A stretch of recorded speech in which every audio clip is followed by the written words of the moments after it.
Assalamualaikum Ustadz. Waalaikumsalam warahmatullahi wabarakatuh, Pak Karni. Pak Ustadz udah mendengar tadi apa aja alasan dari masjid-masjid yang masih saja melaksanakan ibadah berjamaah.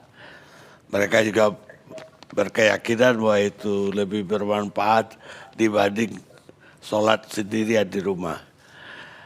Mungkin perlu penjelasan lebih jauh dari Pak Ustadz Abdul Samad. Bismillahirrahmanirrahim. Assalamualaikum warahmatullahi wabarakatuh. Alhamdulillah, wassalatu wassalamu ala rasulillah wa ala alihi wa sahbihi wa man tabi'ahu wa mawalah. Pak Karni beserta seluruh alim ulama, masyarakat, tak dapat saya sebut satu persatu. Saya menjelaskan secara fikihnya dulu. Dalam sebuah hadis dikatakan, idza sami'tum bihi fi baladin, kalau kamu mendengar ada suatu wabah di suatu negeri, fala taqdimu ilaihim. Janganlah kamu datang ke negeri itu. Dan kalau wabah itu terjadi, kamu berada di dalam negeri itu, fala takhruju firaran minhu. Jangan pula kamu keluar dari negeri itu melarikan diri. Inilah yang disebut sekarang dengan social distancing atau lockdown atau PSBB. Jadi perlu kita pahami bahwa zaman dulu itu, seperti kota Al-Madinah, Al-Munawwarah zaman dulu, itu ada tembok di sekelilingnya. Lalu kemudian ada pintu gerbangnya. Jadi kalau terjadi suatu wabah di dalam negeri itu, orang yang berada di dalam tembok itu tidak boleh keluar, dan orang yang berada di luar tidak boleh datang ke dalam. Nah sekarang skopnya lebih kecil lagi. Karena wabah ini tidak hanya di suatu negeri, tapi dia sudah masuk ke dalam rumah. Dan kita tidak tahu rumah siapa yang sudah didatangi virus COVID-19. Hampir semua. Jadi saya tidak tahu bahwa rumah tetangga saya ada, bahwa rumah orang yang kaya, pejabat juga bisa kena. Dengan kita dengar berita banyak, maka tidak ada solusi lain kecuali kita tetap di rumah kita masing-masing. Karena rumah kita saja yang steril. Jadi kalau dulu suatu negeri, sekarang skopnya lebih kecil hanya di rumah saja. Lalu kemudian hadis lain disebutkan, firra minal majzum, larilah engkau dari orang yang terkena penyakit menular, firaraka minal asad, seperti engkau lari dari singa. Jadi sebetulnya secara fikih simpel saja aturan yang sudah diajarkan oleh Nabi Muhammad SAW 14 abad lalu itu simpel, sederhana. Dan itu dilaksanakan. Di Maroko, saya masih kontak ke adik kelas saya di sana, saya tanya, ada kalian sholat berjamaah Jumat? Jumat tidak ada. Sholat fardu tidak ada, tutup semua. Di Mesir juga begitu. Oleh sebab itu, masjid tempat saya ketua masjid, maka saya sampaikan kepada jamaah, masjid tutup, kita sholat di rumah.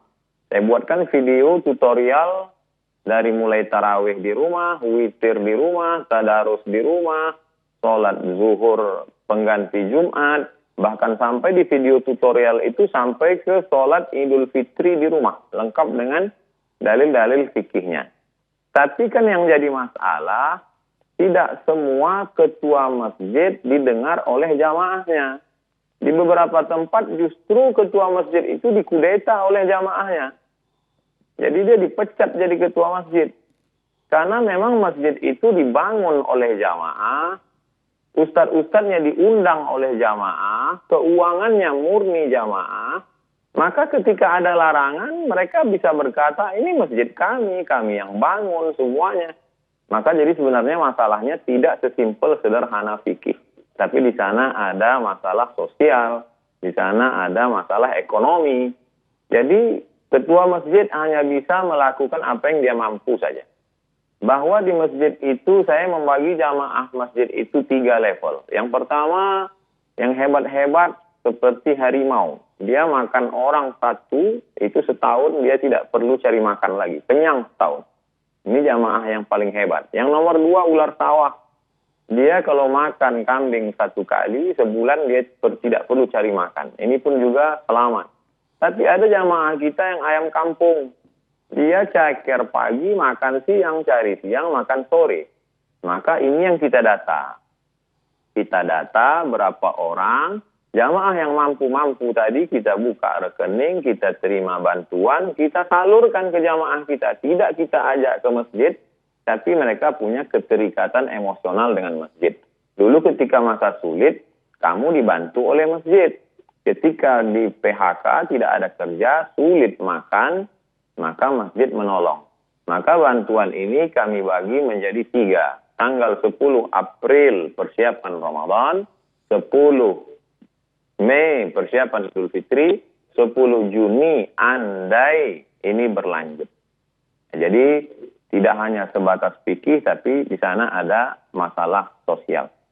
Nah, di sanalah ada wibawa negara, wibawa kekuasaan.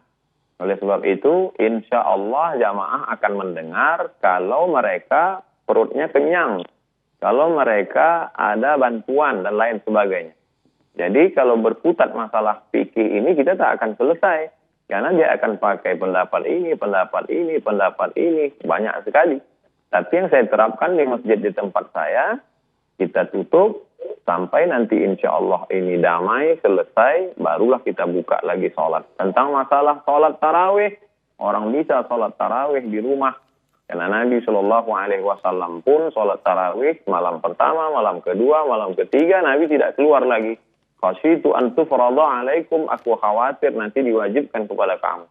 Maka Nabi sholat sendiri. Lalu kemudian bagi yang ingin sholat tarawih di rumahnya, maka dia berjamaah. Begitu juga dengan witir, begitu juga dengan tadarus Al-Quran.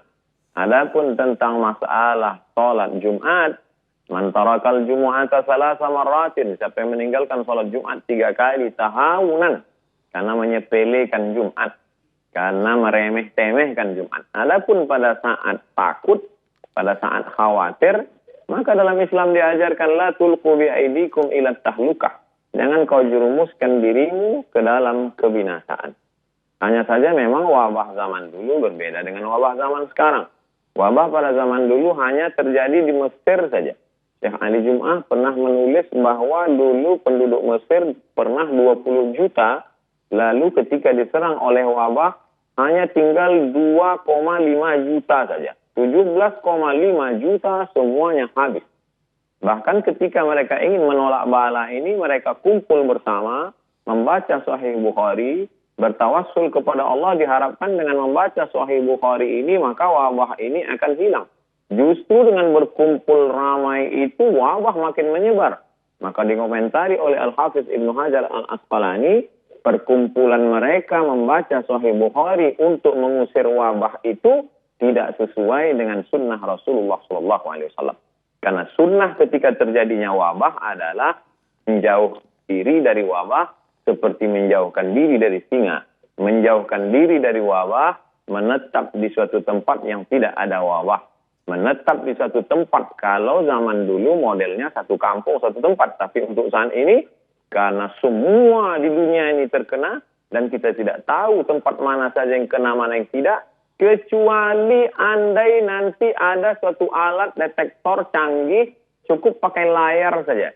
Sehingga ketika layar itu dipakai, dipasang di depan pintu, langsung ketahuan.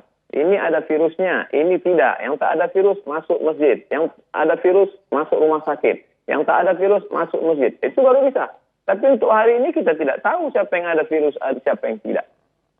Oleh sebab itu, ini masalahnya tidak sesimpel fikih, tapi kompleks. Ada juga kemarahan masyarakat. Mengapa masjid tidak boleh, tapi kenapa mal dibuka?